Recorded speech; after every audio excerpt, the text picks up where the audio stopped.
Geitenstop in Friesland door het 1 jaar. Zolang het nog net duidelijk is van hoe het precies zit, bij voorzorg bij twijfel niet inhalen. En Jilt nedig van renovatie Valkeniershoes in Frencher.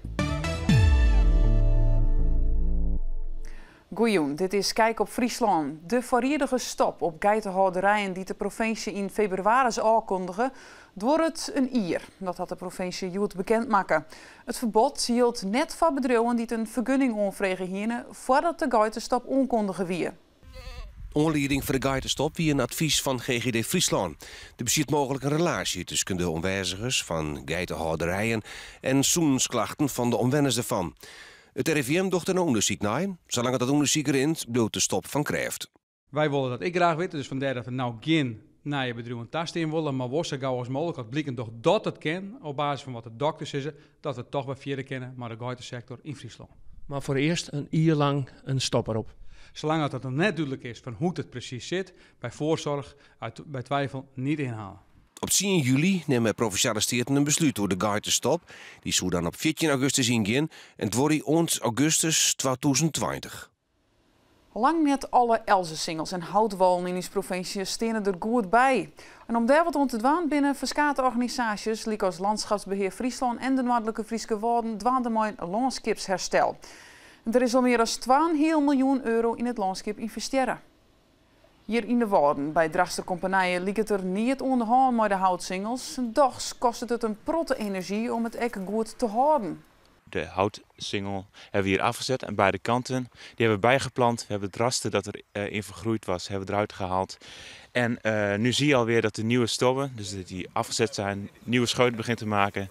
En dat zorgt ervoor dat die binnen een jaar of 2 op 2 meter hoogte gewoon weer hartstikke dicht zit. Een houtwal, Elze-singel is hartstikke mooi. We genieten er machinaal van, maar voor de boer is het een kostenpost.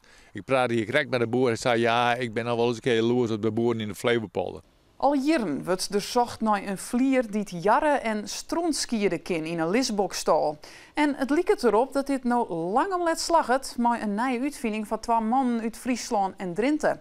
Ze hebben een jarren teruglittende matten ontworpen die het gewoon op de vlier van de bestaande stalline worden kan.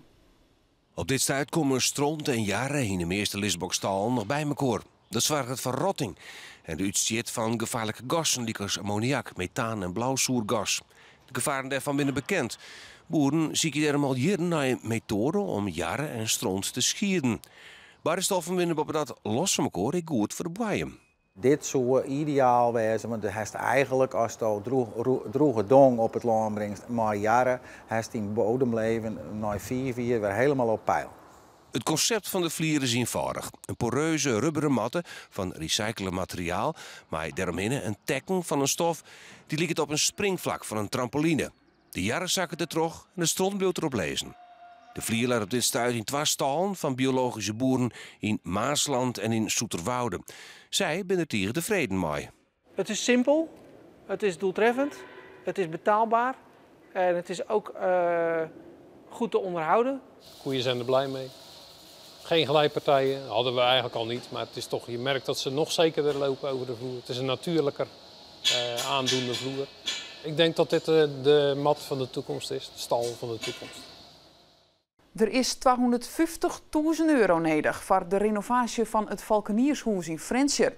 Het oude pand had een nieuwe eigenaar en die wil appartementen in het karakteristieke pand maken. Het Valkeniershoes werd in 1662 gebouwd voor Doemnie Valkenier en is een van de oudste huizen van Frencher. De stichting tot behoud van het Franeker Stadsschoon en het Prins Bernhard Cultuurfonds hebben Jilta zijn. Maar dat is nog net genoeg. En dan nog het waar, maar Piet Paulusma. Joen en vannacht blijft die bewolking. Het kinderen is een beetje wie het ontstaan, maar dat stelt net wel voor, dus ga ik droeg waarsteen. Temperaturen zijn 9 of 10 graden. De wind matig en vrij krachtig, noordwest.